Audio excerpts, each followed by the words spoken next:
आप सभी का स्वागत है नाथ सर ऑफिशियल में। आज हम लोग प्रश्नावली 3.3 शुरू करेंगे, लेकिन उसको शुरू करने से पहले कुछ बेसिक बातें जो हैं उसको हम लोग क्या करेंगे, समझेंगे।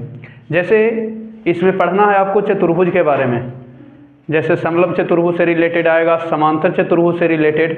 तो उससे पहले हम लोग समझ लेते हैं कि चतुर्भुज क्या होता है ना, और चतुर्भुज के क्या क्या प्रकार हैं, क्योंकि जिससे युद्ध लड़ने जा रहे हैं उससे उसके पहले ताकत और कमजोरी जान लेना जरूरी होता है। ठीक है, तो शुरू करते हैं। हेडिंग दीजिएगा चतुर्भुज। क्या हेडिंग दीजिएगा?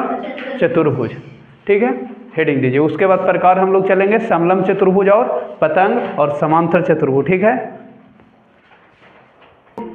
यह है चतुर्भुज, 4 रेखाखंडों से बनी बंद आकृति। कौन आकृति? बंद। जैसे देखो, ये क्या है? एक चतुर्भुज है, 4 रेखाखंड है। ये भी क्या है? एक चतुर्भुज है, बंद आकृति है।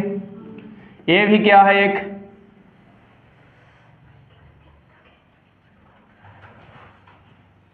ये भी क्या है? एक चतुर्भुज है ना। तो अब हम लोग चतुर्भुज के प्रकार देखते हैं। तो पहला प्रकार है समलंब। कौन?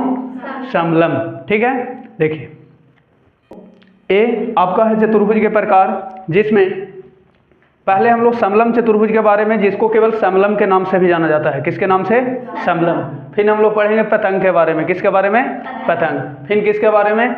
समांतर। यानी 3.3 जो प्रश्नावली आपका होने वाला है, कितना? 3.3। इस प्रश्नावली में हम लोग समलंब चतुर्भुज से प्रश्न जानेंगे, पतंग और समांतर चतुर्भुज से रिलेटेड। अगला जो होगा प्रश्नावली 3.4, उसमें हम लोग पढ़ेंगे सम चतुर्भुज से रिलेटेड प्रश्न, आयत और वर्ग से रिलेटेड। ठीक है, लेकिन चतुर्भुज के प्रकार में हमने बता दिया क्या क्या है।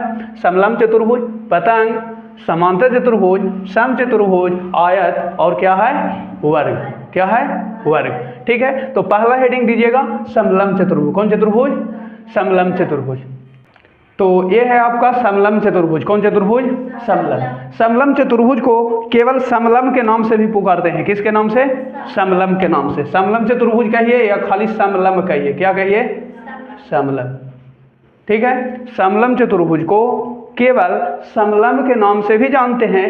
ट्रेपीजियम क्वाड्रिलेटरल, ट्रेपीजियम क्वाड्रिलेटरल या केवल ट्रेपीजियम कहिए। ठीक है, तो इसमें बताया गया कि चतुर्भुज का ही प्रकार होता है। किसका प्रकार होता है? लेकिन कैसा प्रकार होता है? जैसे एक गार्जियन के बहुत सारे लड़के होते हैं या लड़कियां होते हैं, तो उसी में कुछ अच्छे होते हैं, सुशील होते हैं, समझदार होते हैं, और कुछ होते हैं कि इन्हें उन्हें आलतू फालतू होते हैं। तो ठीक उसी प्रकार ये चतुर्भुज ही है समलंब। कोई अलग नहीं है कि पंचभुज है, कोई है चतुर्भुज। लेकिन चतुर्भुज में कैसा इसको शामिल किया गया? तब बताया गया कि एक जोड़ी भुजा को जो समांतर, को जो हो समांतर का मतलब जिसको आगे बढ़ाइए या दोनों लाइन को पीछे, कहीं मिलेगा नहीं। जैसे ये दोनों समांतर है, क्या है? इसको चाहे दोनों के आगे बढ़ा लो या तो दोनों, ये समांतर। ये भी को जी है समांतर, चाहे आगे बढ़ा लो चाहे पीछे। लेकिन क्या ये समांतर कहेंगे? इधर तो ना मिलेगा, लेकिन इधर कहो तो मिल जातो। तो समांतर समझ में आया कि जिसको आगे बढ़ाए दोनों लाइन को या तो दोनों लाइन को पीछे, कभी वो मिले काटे नहीं, उसको क्या कहते हैं? समांतर रेखाएं कहते हैं। अब इनके बीच की दूरी होती है बराबर, चाहे कहीं भी दूरी मापिए, कहीं भी दूरी मापिए। ठीक है, समांतर समझ में आया। तो कहा कि 4 भुजा में एक जोड़ी, जोड़ी मैंने जोड़ा, क्या होगा? समांतर। क्या होगा? समांतर। तो देखिए, जैसे फॉर एग्जाम्पल के बारे में मैं अगर बात करूं, तो यहां पर ये दोनों समांतर हैं, यानी एक जोड़ी भुजा क्या होना चाहिए? समांतर। देखो ये दोनों समांतर है, जी है, तो इसका नाम देंगे समलंब चतुर्भुज। इसको भी आप समलंब कह सकते हैं।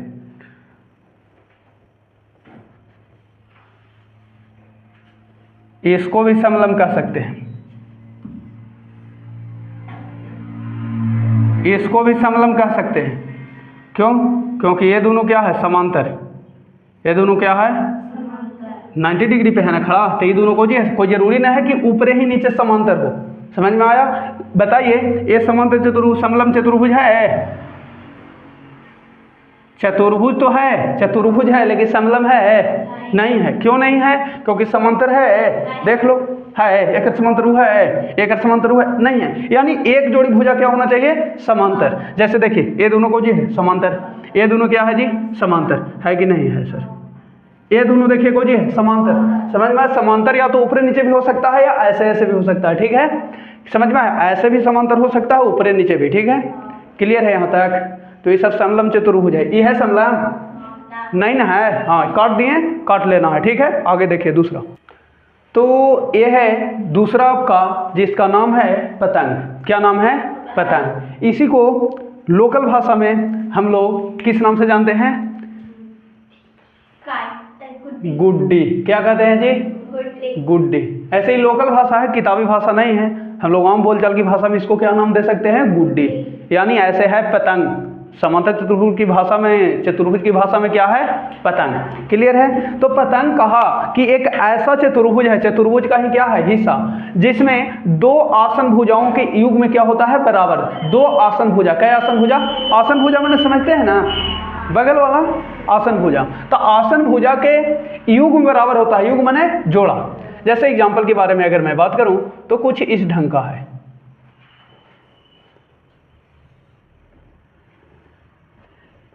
इसके बराबर ए और इसके बराबर ए, इसका आसन ए और इसका आसन ए, इसका भी आसन ए है लेकिन ये दोनों बराबर है नहीं। हमको देखना है कि ऐसा जो है, जो दो आसन भुजाओं के युग बराबर है, दोनों बराबर है। अगर न किसे बराबर है, सिंबल दे लेना, ए हो बराबर है तो ए पतंग है। ठीक, आगे देखो, इसी को ऐसे भी कर सकते हैं। ये भी क्या है? पतंग है। क्या है? लेकिन बताना जरा जी,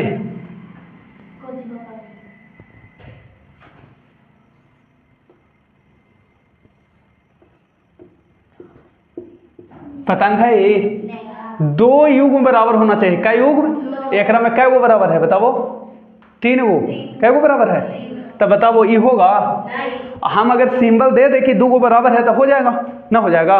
लेकिन कहा है कि दो युग में अगर बराबर होगा, बराबर का सिंबल होना बहुत जरूरी है। एक में 2 गो है बराबर? ना किसे है ना, इसमें है बराबर 2 गो, 3 गो बराबर कर देते। ए पतंग नहीं है, ये दोनों को जी है पतंग। अच्छा, ए पतंग है?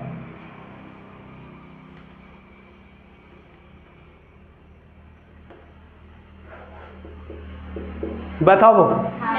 है?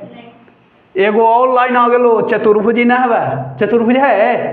क्या गो लाइन है जी? देखो, 1 गो, 2 गो, 3 गो, 4 गो, एगो नीचे, ये चतुर्भुजे ना है चतुर्भुज नहीं? तो चतुर्भुज नहीं है तो बताओ कि हो जाएगा पतंग? नहीं होगा। ये कहेंगे पतंग नहीं है। देखे में तो लगा सर, देखे में लगा कि 2 युग बराबर है, लेकिन यहाँ देख रहे हैं कि चतुर्भुजे नहीं है, तो चतुर्भुजे से ना हम लोग परिभाषा कर रहे हैं। तो ठीक है, यहाँ तक इसकी कुछ विशेषता है। विशेषता यह है बाबू कि इसका विकर्ण खींचा जाता है। कौन खींचा जाता है? विकर्ण। तो विकर्ण जो होते हैं 90 डिग्री समद्विभाजित करते हैं। समद्विभाजित के मतलब है कि ये अगर 25 सेमी है और ये अगर 20 सेमी है, क्या सेमी? 20। तो ये अगर 25 है, ये अगर 20 है, तो ये 10 n हो जाए तो 10 n। समझ में आया? यानी इसके विकर्ण समद्विभाजित करते हैं। कौन करते हैं? समद्विभाजित, माने बराबर बराबर भाग में बढ़ जाते हैं। ये अगर 50 है, ये अगर 30 है तो वो बढ़ जाए तो यहाँ से यहाँ 25 और यहाँ से यहाँ 25, और ये अगर 30 है तो यहाँ से यहाँ 15 और यहाँ से यहाँ 15। क्लियर हुआ? फिर दूसरा कंडीशन है कि इसमें आसन भुजाओं के पास, दो अलग अलग आसन भुजाओं के पास, यानी यहाँ के पास जो कोण होते हैं, अब ये कोण जो होता है बराबर होता है। कौन जो होता है? बराबर होता है। तो हम कुछ विशेषता इसका है जो लिख देते हैं। ठीक है, चलिए तो यहाँ तक लिखिए। तो ये है अगला इसकी विशेषता। पतंग की क्या है? विशेषता यानी गुण। पहला गुण ये है कि इसके विकर्ण एक दूसरे पर लंब होते हैं। क्या होते हैं? लंब। कहने का मतलब ये है बाबू कि अगर मैं एक फिगर बनाऊं, अच्छे देखो, आप लोग को ही बना लेना है, ठीक है? देखो, तो इसकी खास बातें है, इसका अगर नाम दे दे A B C D, E बराबर E और E बराबर E, ध्यान दीजिए, यही है पतंग। अगर ऐसे सिंबल ना दिया गया है कोई में, एक को सिंबल नहीं दिया है, उसको हम लोग पतंग कहेंगे नहीं। सिंबल होना जरूरी है कि दो युग में क्या होना चाहिए? बराबर। क्लियर है? अब सुनो, तो यहाँ पर इसके विकर्ण, तो विकर्ण जानते हैं कि दो शीर्षों को मिला दीजिए, बगल वाला को छोड़ दीजिए, मिला दिए। तो इसके जो विकर्ण होता है, विकर्ण एक AC और एक क्या है? BD। विकर्ण लंब होता है, ई होता है एकरा पे लंब, ई होता है भी एकरा पे लंब, ओ भी होता है इस पे लंब, यानी सब एक दूसरे पे क्या होता है लंब। यानी जिस बिंदु पर ही काटता है वहां पर 360 डिग्री कोण बनता है। क्या डिग्री? टोटल कितना बनता है? 360। कितना? 360। अब हर एक ई कोण 90, एहो 90, एहो 90, एहो 90। वही लिखा है कि इसके विकर्ण एक दूसरे पे लंब होते हैं। क्या होते हैं? लंब। अर्थात इसी को लिख सकते हैं हम लोग क्या कि AO लंब होता है BD पर, यानी डायरेक्ट लिख दो ना कि AC लंब होता है BD पर, या BD लंब होता है किस पे? AC पर। किस पर? ठीक है। दूसरा इसमें है कि इसके विकर्ण एक दूसरे को समद्विभाजित करते हैं। समद्विभाजित मतलब नहीं समझ में आया? ये अगर 70 है और ये अगर 50 है तो ये 70 है तो 35 एन हो जाए तो 35 एन, ये अगर 50 है तो 25 ओने और 25 एन। यानी कह सकते हैं कि OA बराबर होगा OC, यहाँ से यहाँ की लंबाई और यहाँ से यहाँ की लंबाई बराबर टोटल, यानी AC का आधा हो जाए तो क्या कर आधा? AC का। तथा और भी लिख सकते हैं कि OB बराबर को जो होगा OD, OB बराबर क्या होगा? OD, और टोटल BD के आधा कह सकते हैं, पूरा विकर्ण के आधा। कोई दिक्कत नहीं। फिर अगला कहा कि इसमें यानी आकृति में B बराबर D होता है, यानी कुल मिलाकर मैं कहना चाहूँ तो E और E कोण बराबर होता है। E कोण और E कोण क्या होता है? बराबर। यानी एकर जोड़ा और एकर जोड़ा के बीच जो कोण बन रहा है, दोनों के बीच, एकर जोड़ा के बीच ई और एकर जोड़ा के ई दोनों कोण बराबर। ये अगर 70 दिले है तो वो कितना होगा? 70। ये अगर 50 डिग्री दिले है कोण तो वो क्या डिग्री? खाली पतंग रहेगा तब। लेकिन ई और ई बराबर नहीं होता। वही लिखल है कि इसमें B और D बराबर होते हैं लेकिन A और बराबर C नहीं होते हैं। ये अगर 80 है तो ये 80 नहीं होगा, कोई जरूरी नहीं है। लेकिन ये जरूरी है कि ये अगर 70 है तो वो 70, ये अगर 100 है तो वो 100। क्लियर है बातें? चलते हैं। तो यहाँ तक इन्हीं को पूछना है तो पूछिए, बाकी हम आगे चलते हैं। ठीक है, ये गुण था। तो ये है तीसरा, जिसका नाम है समांतर चतुर्भुज। क्या नाम है? इसको इंग्लिश में क्या पढ़ते हैं? पैरालिलोग्राम। क्लियर हुआ?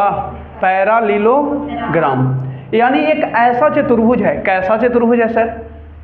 जिसमें सम्मुख भुजाओं का, तो सम्मुख भुजा ना समझते हैं? सामने सामने। हमारे सामने अभी कौन है? आप लोग हैं, है ना? और आपके सामने क्या है? मैं हूँ। बस आमना सामने नहीं, इधर देखेंगे तो दीवार, इधर भी दीवार और पीछे कुछ है व्हाइट बोर्ड।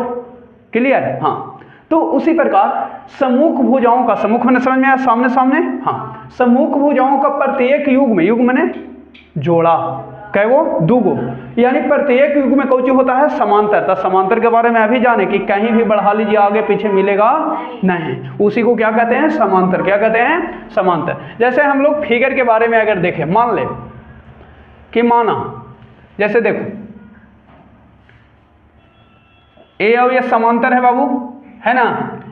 इसको ऐसे कर दो, इसको ऐसे मिला दो, ये भी क्या है? समांतर। दोनों ऐसे ना लग रहा है तो आप लोग स्केल से बनाइएगा, ऊपर वाला भी समांतर और इसको भी आगे दोनों को बढ़ावो, वो न मिले, पीछे बढ़ावो तैयो न मिले, उन्हें बढ़ावो तैयो, इन्हें बढ़ावे तैयो नहीं मिले। ठीक है, समांतर।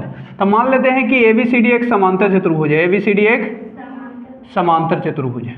मान लेते हैं कि माना ABCD एक समांतर चतुर्भुज है। समांतर चतुर्भुज है जिसमें कहा है कि एक युग, प्रत्येक युग में समांतर, मैंने एकर समांतर ही सामना सामने, सम्मुख ना, तो एकर सम्मुख ना, एकर सम्मुख ही और एकर सम्मुख ए। तो हम कहें कि AD के सम्मुख कौन है? BC, और CD के सम्मुख AB है ना? क्लियर है? तो कहा कि प्रत्येक युग में समांतर होता है, जिसमें कह सकते हैं कि AB समांतर BC। इसको कोजी पढ़ते हैं जी? समांतर। कोजी पढ़ते हैं? इसको कोजी लिख लेना, समांतर कोजी पढ़ते हैं। ऐसे ऐसे अगर लाइन रहे दुगो तो समझ ला है इसको समांतर मैथ में कहना है, पैरेलल कोजी कहना है, कोई दिक्कत नहीं। जिसमें AB समांतर, AB समांतर कोजी है? CD है ना जी? CD क्या है? CD। तथा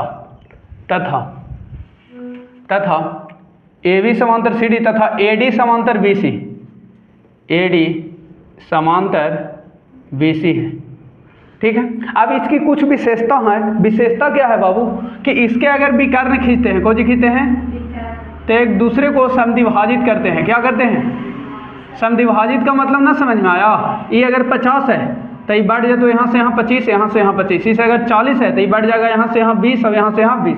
समझ में आया? विकर्ण को करते हैं समद्विभाजित, को करते हैं समद्विभाजित, समझ में आया? इतना बराबर इतना, अब इतना बराबर इतना, ठीक है। फिर दूसरा विशेषता ये है कि इसमें सम्मुख भुजाएं बराबर होती है, क्या होती है? बराबर, यानी इसके बराबर क्या होगा? ओ होगा, और उसके बराबर क्या होगा?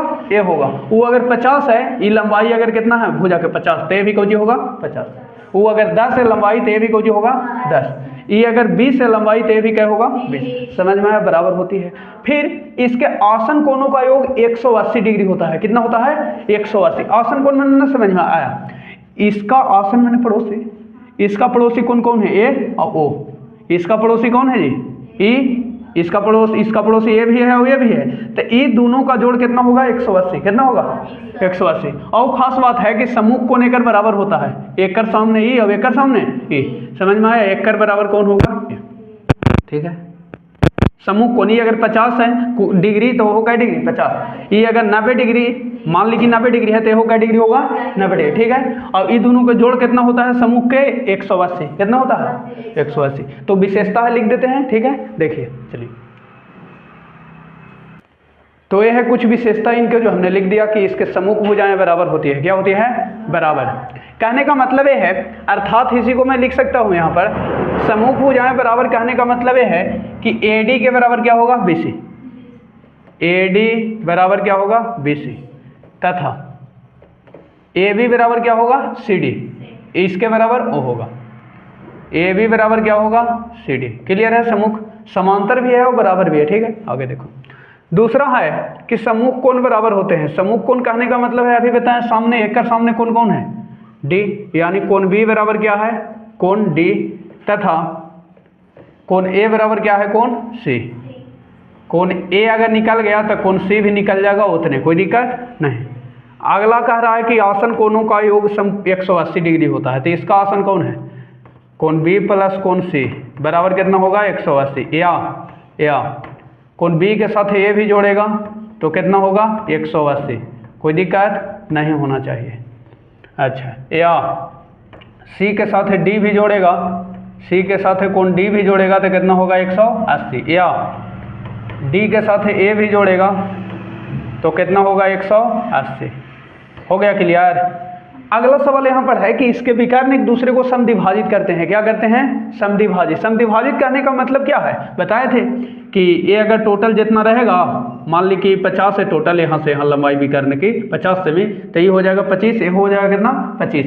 ये अगर टोटल 80 सेमी है BD, तो ये कितना हो जाएगा? यहाँ से यहाँ 40 और यहाँ से वहाँ भी कितना हो जाएगा? 40। अर्थात इसी को लिख सकते हैं बाबू कि AO बराबर OC बराबर AC बटे 2, तथा OB बराबर OD बराबर OD, और टोटल कितना है बाबू? BD। कितना है? BD। तो ये कितना हो जाएगा? 2। क्लियर है? अब हम लोग चलेंगे एक्सरसाइज को शुरू करेंगे, ठीक है। तो यहाँ तक लिखिए फिर